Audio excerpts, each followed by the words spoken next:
My daughter Anna got married recently, and I was there to support her as her dad. I raised her alone after her mother passed away, but at her wedding I felt out of place. She had labeled me as just a useless middle school graduate. The event was filled with high-status people, making it clear that I didn't belong. The atmosphere at the celebration was tense, and it all fell apart when Anna suddenly ripped off her wedding dress and shouted, "Dad, let's go home." I agreed, and just as we turned to leave, a loud scream came from an unexpected direction. The guests froze in shock at what they saw. My name is Paul, and I'm 63 years old. I have one daughter, Anna, and she's always been special. When she was just 6, she came to me with a drawing. "Daddy, look at this," she said excitedly. It wasn't an ordinary drawing. It was a diagram of a ballpoint pen she had taken apart. Anna often took things apart to see how they worked, but drawing a detailed diagram of it was something I never expected. At that moment, I knew she was destined to do great things. Anna has always been physically weak, so she couldn't play outside much like other kids. Instead, she spent her time doing experiments and exploring things that fascinated her. She became curious about astronomy and weather. One day she asked me, "Daddy, why do clouds float in the sky?" It was a simple question, but I had never really thought about it before. I explained, clouds aren't solid. They're made of tiny droplets of water. Because of gravity, temperature, and how light the droplets are, they float instead of falling. I worried the explanation might be too complicated for her, but she took my answer and ran with it. She asked her teacher about clouds and read everything she could find in the library. By the time she was 12, she understood the science behind clouds better than most adults. Even her teachers were amazed by her curiosity and intelligence. Anna didn't get her talent from me. I don't have any special skills, but her mother was both beautiful and brilliant, a perfect mix of looks and intelligence. Anna must have inherited her gifts from her. My wife, however, passed away the day Anna was born. Everything seemed fine during the pregnancy and delivery, but moments after Anna was born, my wife's condition took a turn for the worse. Her body tensed up, and in a few seconds, her heart stopped. With today's medical technology, there's a much higher chance of survival in cases like hers, but back then, things weren't as advanced. There was a 95% chance of death for mothers who developed her condition, which was extremely rare.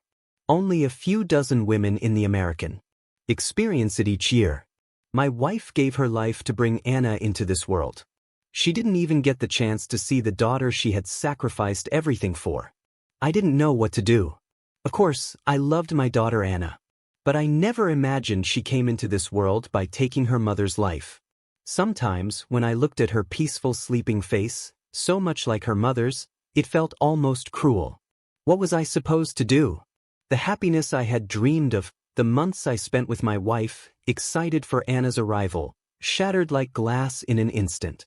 Overcome with emotions, I cried until I had no tears left. Then, through my despair, I heard a tiny voice that reminded me of what I still had to do. "Anna, all right.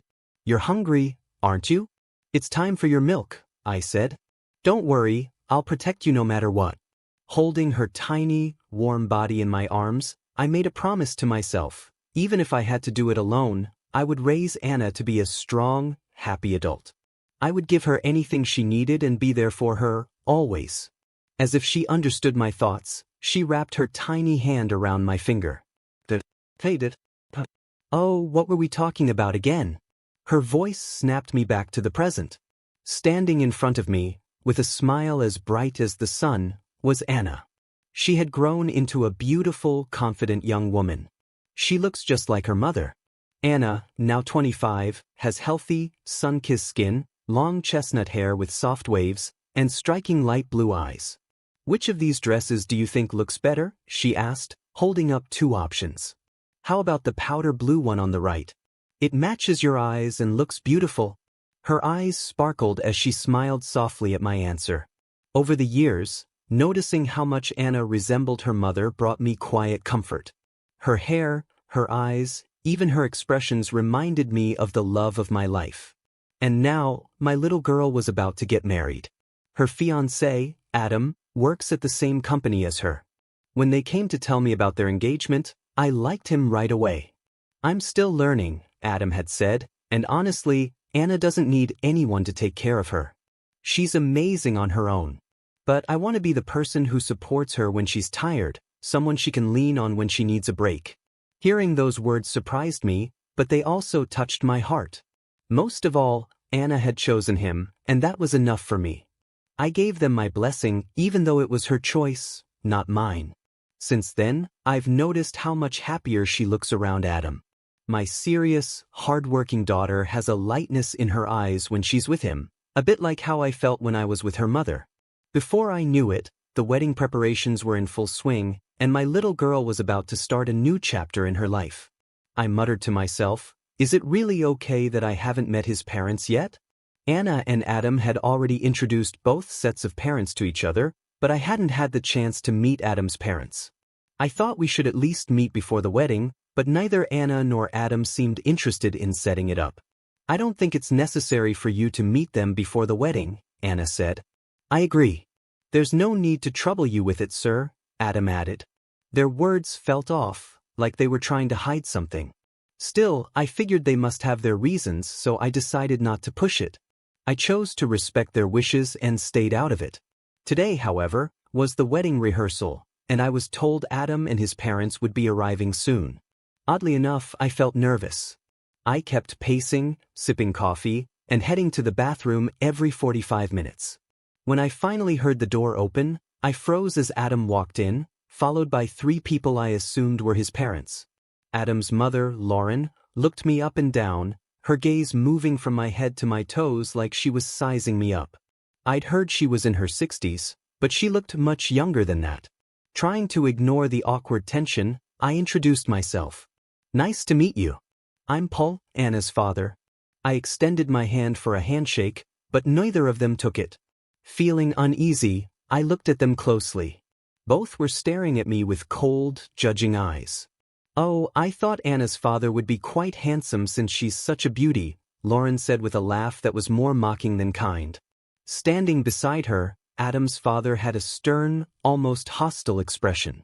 In a deep voice, he muttered, about 5 feet 8 inches, average face, not overweight but not slim either. Just ordinary. The sarcastic tone in his voice was sharp, and something about it felt familiar. My mind raced, trying to figure it out. Then it hit me. I knew this man. The arrogant look, the mocking tone, it all came flooding back. You've got to be kidding me. James? I blurted out. That's right, he said, a smirk on his face. Long time no see. I couldn't believe it. The man standing in front of me, my daughter's future father-in-law, was none other than my old nemesis from middle school. James and I had been classmates for only 4 years, but those years were enough to leave a mark.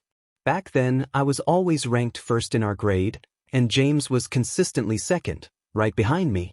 He had always seen me as a rival, even though I never thought of him that way. You're so obnoxious, Paul, he'd say. You're always at the top of the class. Couldn't you let me have it just once? That's why I can't stand perfectionists like you. He'd say things like that while I quietly read my books. But it wasn't about being a perfectionist. I just couldn't be satisfied unless I gave my best effort. I never imagined I'd run into him again, especially not here, and certainly not as the father of my daughter's fiancé. I always gave everything my best effort, so my test scores were nearly perfect, either 400 or sometimes 395 because of small mistakes. James was smart too, but no matter how hard he tried, he could never beat me. After every test, he'd throw snide remarks my way, clearly frustrated. Then, one early summer before graduation, my life fell apart. My parents passed away. I won't go into the details, but the loss completely shattered me. I lost all motivation. I didn't even show up for the final exams and stayed home, drowning in grief. I barely noticed the summer heat fading into autumn. Even though my earlier high grades allowed me to move up a grade, I became a recluse, staying with relatives and shutting myself off from the world.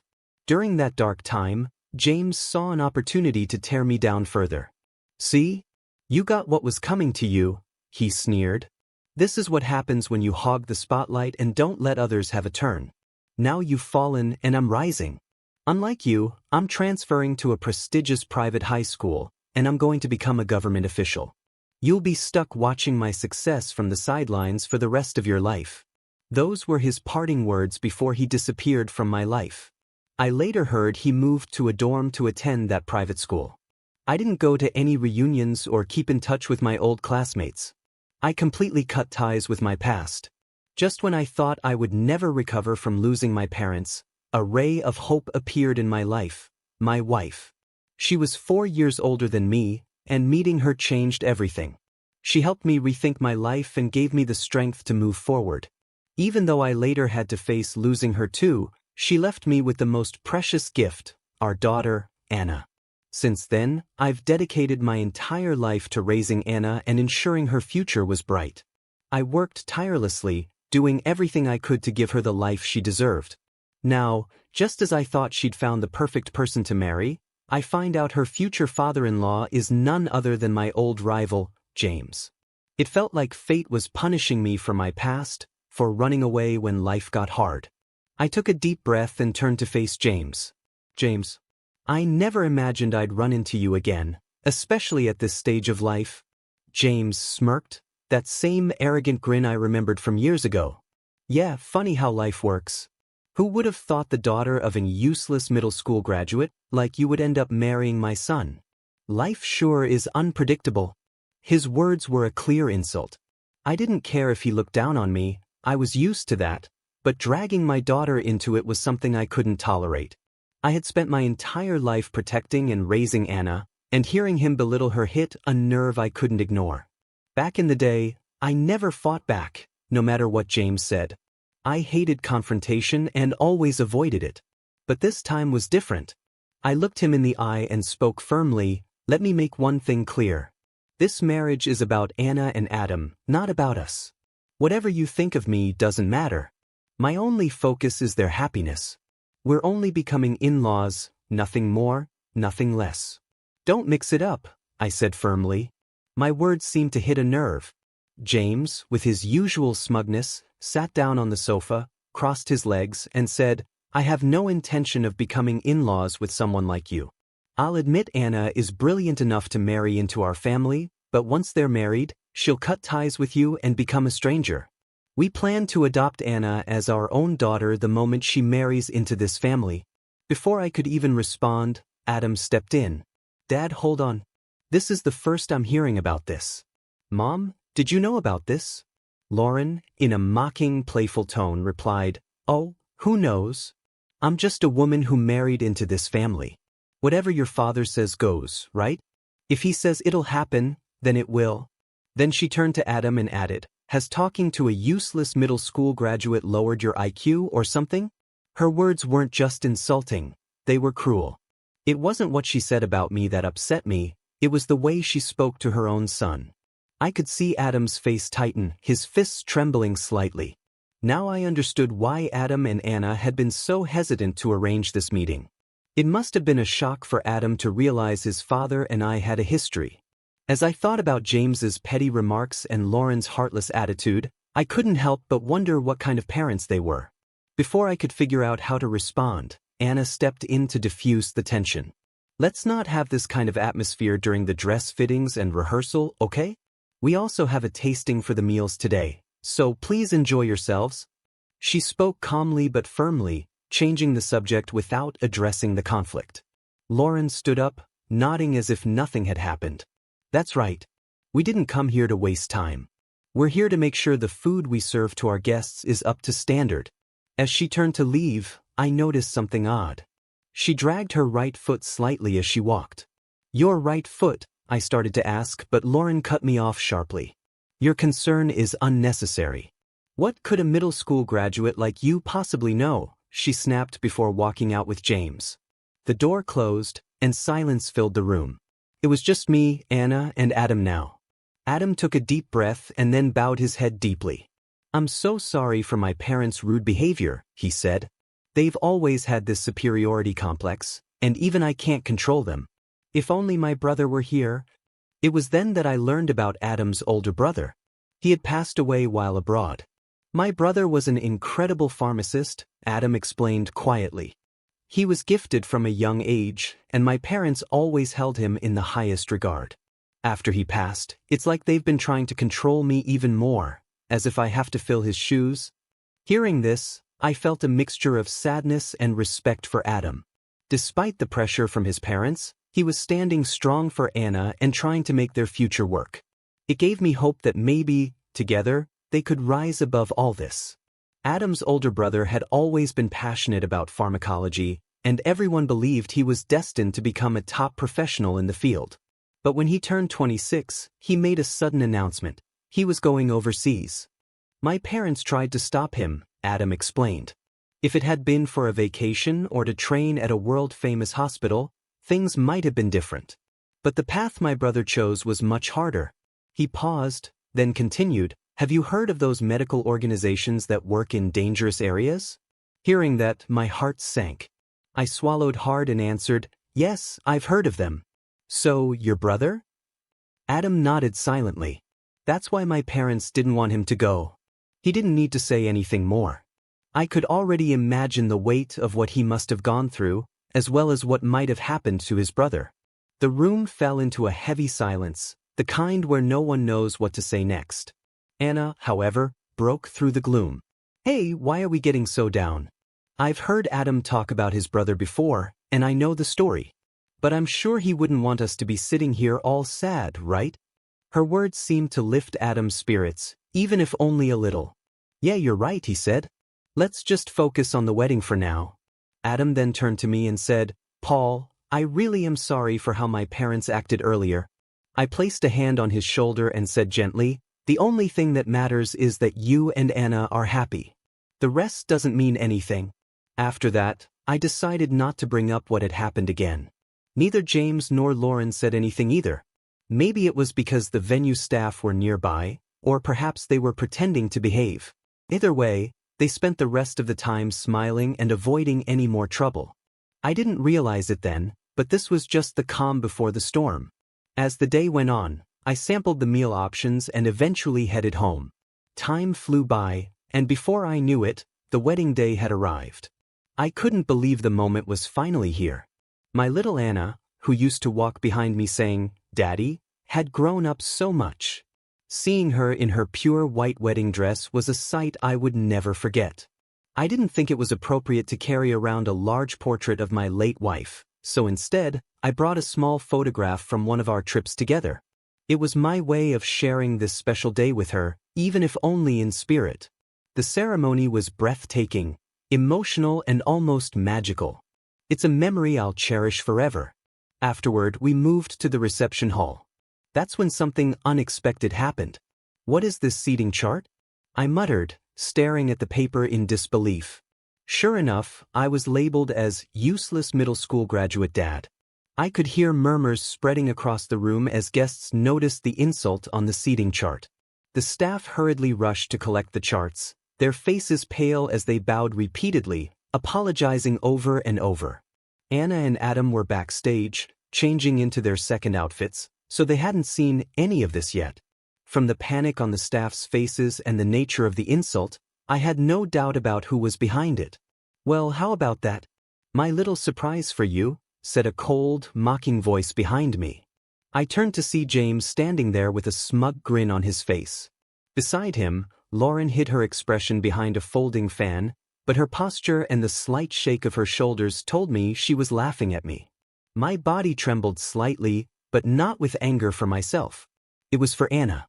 This wasn't about me. I had lived long enough to shrug off insults like these. But for the father of the bride to be humiliated in front of so many guests would spark rumors that could hurt Anna deeply.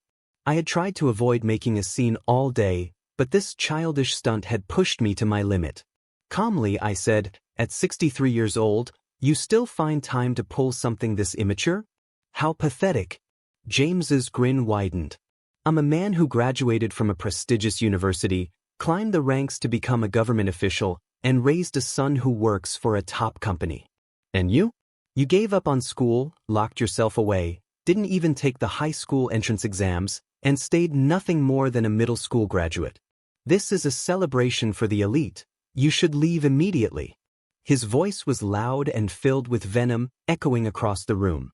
Curious guests began to gather, drawn by the commotion.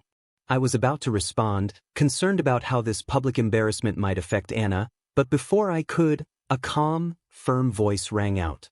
"Dad, let's go home." The voice was deeper than usual, but I knew it immediately. It was Anna.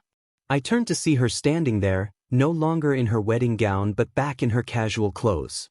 Her face was emotionless, as if all feeling had been drained. The staff, who had just finished collecting the seating charts, stood frozen, trembling as they watched her. Anna had clearly heard everything. Adam joined her a moment later, also out of his tuxedo and back in regular clothes. His voice was steady but carried an undercurrent of anger that sent chills through me. "Paul, let's go." Meanwhile, James and Lauren's faces twisted in fury. "What's the meaning of this?" James shouted. "Adam, Anna, the reception is about to start. Why are you doing this?" Adam stepped forward, his 6 feet 4 inches frame towering over his much shorter mother. Lauren flinched and let out a small yelp as she took a step back. "Mom," Adam said, his voice cold and sharp, "aren't you ashamed of what you've done? I understand that you've put all your expectations on me since my brother passed away, but I am not your puppet. I want to live my own life," Adam said firmly. "I'll repay the kindness you've shown me, but if you keep acting this way, I'm ready to cut ties with both of you." A heavy silence fell over the room. Guests who had been watching quietly started whispering to each other, too afraid to get involved. James, unable to hold back his anger, shouted, "How dare you? Defying your parents is unforgivable. But you and Anna can leave. This wedding is completely off." Nothing had changed. James was still the same person who had once screamed at me in school, demanding I let him have the top spot. I was too tired even to sigh. Ignoring James, I turned to Anna and said, "You're right. Let's go home." With James canceling the wedding, there was no way it could continue. Though it inconvenienced the guests, leaving seemed like the best choice. Just as we turned to go, a sudden scream came from behind. I spun around to see Lauren collapsing, her face pale as she crumpled to the floor. Guests began to panic, shouting in confusion. I rushed over immediately. "Hey, what are you doing to my wife?" James tried to push me back, but I raised my voice for the first time. "Do you want her to die right here?" James froze, shocked by my words. While he stood there in silence, I quickly called for an ambulance. Adam, still stunned by the sight of his mother on the ground, was frozen, unable to react. People crowded around, asking what was happening, their voices full of panic. Anna pushed her way through and hurried to my side. "Dad," she said urgently. She mentioned feeling dizzy earlier. Her steps seemed unsteady, and when she helped me with the veil, her hands were trembling. Hearing this, I knew right away. It had to be a stroke. I carefully tilted Lauren onto her side, raised her head slightly, and spoke to her calmly. She responded faintly, which was a good sign. But until the ambulance arrived, I had to monitor her closely. If her condition worsened, I'd have to perform CPR. Rolling up my sleeves, I focused on keeping her stable. Adam, snapping out of his daze, rushed over. "What's going to happen to my mom?" "She's still conscious, which is a good sign," I said, keeping my voice steady. "But with a stroke, immediate treatment is critical. Without it, there could be serious aftereffects, or worse. We'll do everything we can until the ambulance gets here." Adam nodded quickly, trying to stay calm, but James was still panicking. "Stay away from her. Don't touch her," James shouted, ignoring his relatives who tried to calm him down and explain the situation. He kept calling out Lauren's name, his voice filled with fear. It was clear he couldn't process what was happening. As I watched him, I couldn't help but think back to my own past. I reached into my pocket and touched the photo of my late wife. Looking at her smiling face, I prayed silently, "Please, let me save her this time. Give me the strength to do it." Just then, we heard the staff call out from the entrance. "The ambulance is here." The paramedics rushed in, and we quickly moved to get Lauren the help she needed. "Let's go," I said firmly, as the team worked to stabilize her and prepare her for transport. I slipped the photo of my wife back into my pocket and took a deep breath to steady myself. Hours later, Adam called to let me know that Lauren had survived the surgery. Relief washed over me. Even though the wedding had to be canceled, knowing Lauren was okay made it all worthwhile. After Lauren was taken to the hospital, Anna and I stayed behind to handle the return of wedding gifts and explain the situation to the guests. By the time we finished, exhaustion hit me, and I felt my knees weaken. Anna quickly supported me. "You did great, Dad," she said with a warm smile. "I'm so glad she made it through." "Yeah," I said, letting out a sigh. "But it's not over yet. There's still a lot to do."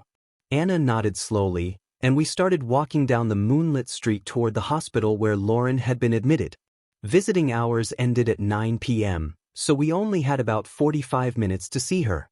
We hurried and arrived just as Lauren was waking up.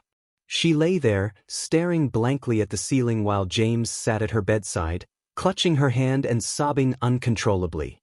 Adam saw us at the door and gestured for us to come in. "Thanks for coming, Dad." "Come on," Adam said softly. His words seemed to nudge James, who shifted uncomfortably, opening and closing his mouth as though trying to speak but not finding the right words. I sighed and decided to address it head-on. "Look," I said plainly, "I didn't save Lauren because you told me to. I don't need any half-hearted thanks." James looked down, clearly embarrassed. After a moment of silence, Lauren whispered something in a hoarse voice. "Olivia." Adam leaned in gently. "Mom, don't push yourself. Just rest for now. We'll talk again later." His calm, reassuring tone seemed to help, and Lauren soon drifted back to sleep. "Dad, just wait here for a bit," Adam said as he and Anna left to grab some takeout for dinner. That left me alone with James. The silence between us was heavy and awkward, but to my surprise, James spoke first.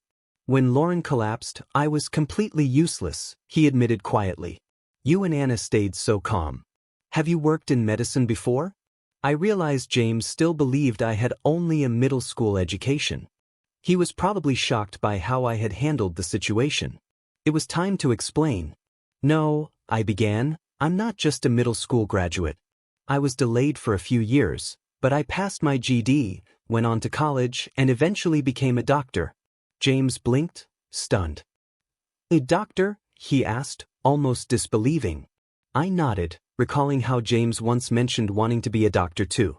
I had assumed he'd pursue that path given his ambition, but clearly, that hadn't happened. "Being a high-ranking bureaucrat is impressive," I said, "but it doesn't seem like you chose it because you loved it." James sighed heavily, his usual arrogance replaced by something closer to regret. "In my family, becoming a bureaucrat was a tradition passed down for generations. The pressure was enormous, and my father constantly criticized me for never being able to take the top spot in school," he admitted. "That's why you were so obsessed with being number one?" I asked. James nodded slowly. "Yes. But I realized something back then. What's the point of being number one if it only happens because someone else holds back?" He paused and looked away, as if struggling with the memory. "When you didn't transfer to a prestigious high school, even though your grades could have gotten you in?" I understood. I stayed quiet, letting his words sink in. For the first time, James wasn't the arrogant rival I remembered, but a man weighed down by expectations he never asked for. I felt a wave of relief as James continued. "Thanks to that, I became the top student at my new school, did well in university, and eventually became a bureaucrat. But no matter how far I climbed, I always felt empty inside, because he wasn't there." "You mean Tyler?" I asked gently. James's eyes widened in shock at the mention of his late son's name. He froze, staring at me as if searching for answers. Slowly, I pulled the photo of my wife from my pocket and showed it to him. In the picture were my wife, Olivia, and myself. "How do you know Tyler?" James stammered. "Tyler and I worked closely together in a medical aid organization," I said. "My wife, Olivia, was a nurse, and Tyler had incredible knowledge of medicine. Together, we saved countless lives." My voice faltered as memories of those days filled me with both warmth and pain. I'll never forget that day. You should be proud of Tyler's final moments. As a member of the medical team, he carried out his duty with incredible bravery. Olivia and I did everything we could to help him, but in the end, Tyler insisted that the resources we had be used for the children in need, not himself. James's face crumpled, and tears welled in his eyes as I continued. Tyler was a truly kind soul. He never spoke much about his family, so I didn't know his story. I think it's time you have this. I reached into my wallet and pulled out a small piece of paper. This is a note Tyler left behind, I said, handing it to James. James took the note with trembling hands. As he read it, sobs escaped him, and he collapsed to the ground. Tyler, he wasn't really my son, James managed to say through his tears. I married Lauren when Tyler was 14. He wasn't my biological son, but I loved him like he was my own. And now he's gone. Tyler?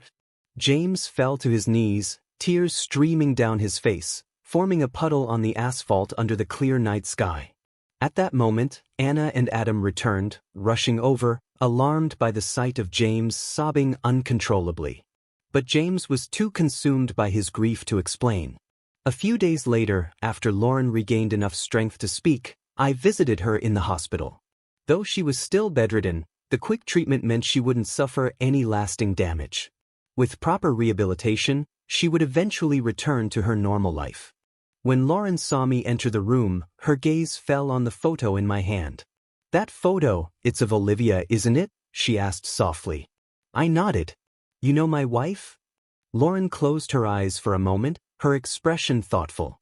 Then, to my surprise, she said, yes. When I was 20, I studied abroad in Switzerland to train as a nurse. That's when I met Olivia. She was only 14 at the time, but we bonded over our shared admiration for Catherine Deneuve. Her voice carried a mix of nostalgia and warmth as she recounted the unexpected connection. It was as if, in that moment, a piece of the past we hadn't known was revealed, tying everything together. I had Tyler when I was 22, Lauren began softly, and I had to give up my dream of becoming a nurse. But Olivia, she must have become an amazing nurse, didn't she? I nodded. She did. Olivia was called the modern-day Nightingale by those in the field. People referred to her as the saint with the lamp. By the time I met her, she was 36, and her skills as a nurse were extraordinary. We worked together, got married, and alongside Tyler, we saved countless lives. I paused, remembering the painful moment. When Tyler collapsed during a mission from a stroke, I lost control. I acted far from what's expected of a doctor. But even then, Olivia stayed calm. And Tyler, even as his strength faded, thought only of others. He insisted on prioritizing the children who needed resources, not himself. I reached into my pocket, my voice steady. Tyler made me promise that if I ever returned to the States and met his parents, I would deliver a message. He said that while his life might end there, he wanted you and James to live long lives. He especially wanted you to take care of your health, knowing the family history of strokes. Lauren listened quietly, her expression filled with both grief and understanding. James told me what happened to Tyler, she said, her voice strained but steady. After we lost him, both James and I became so focused on Adam. We wanted him to have a happy, normal life, but, in our pride and stubbornness, we ended up hurting Anna and you. She paused, tears forming in her eyes. It wasn't until I saw the look on Adam's face that I realized how wrong we were. Apologizing won't fix everything, but please, let me say it. I'm sorry. And, thank you for saving me. She extended her hand for a handshake, her sincerity clear. There was no hesitation in her gesture, and I saw no reason to refuse. I shook her hand firmly. As a doctor, I did what I was supposed to do. You don't need to thank me for that, I said gently. But please, when Anna visits, apologize to her. That's all I ask. Lauren nodded, tears streaming down her face as she looked me in the eye. For several heartfelt moments, the silence spoke more than words could. Later, both families sat together and reconciled. While I knew I might never fully forgive James and Lauren for their actions, their acknowledgement of their mistakes was enough for me. What mattered most was that Anna was happy. A few weeks later, Anna gently rubbed her slightly rounded belly and smiled. "Oh, Dad, the baby just moved," she said softly. Adam stood beside her, wrapping his arms around both Anna and their unborn child in a protective embrace. Watching that simple, everyday moment, I realized this was true happiness, the kind I had always wished for my daughter. I had always wished for Olivia to be here too. She would have cared about nothing more than Anna's happiness. One day, I received an unexpected call from James. "I'd like you to come and pay your respects at Tyler's grave," he said. Without a second thought, I agreed and made my way there. The cemetery was peaceful, with sunlight filtering gently through the trees. The well-kept plants swayed in the breeze, creating a calm, almost serene atmosphere. It was easy to momentarily forget we were in a place of loss. When we reached Tyler's grave, I noticed a small laminated note placed there. It read, "I'm doing just fine." Just that one simple sentence, but it carried so much meaning. I imagine Tyler had left it hoping to reassure his parents back home. Though his life had been tragically cut short before he could fully achieve his mission, the note perfectly captured his bright, cheerful, and carefree spirit. "Welcome home, Tyler," James said softly. As he spoke, a gentle breeze passed through, carrying his words upward. Somehow, I felt sure they had reached Tyler. Above us, the clear, cloudless sky reflected a sense of peace, a reflection of Tyler's kind and untroubled heart.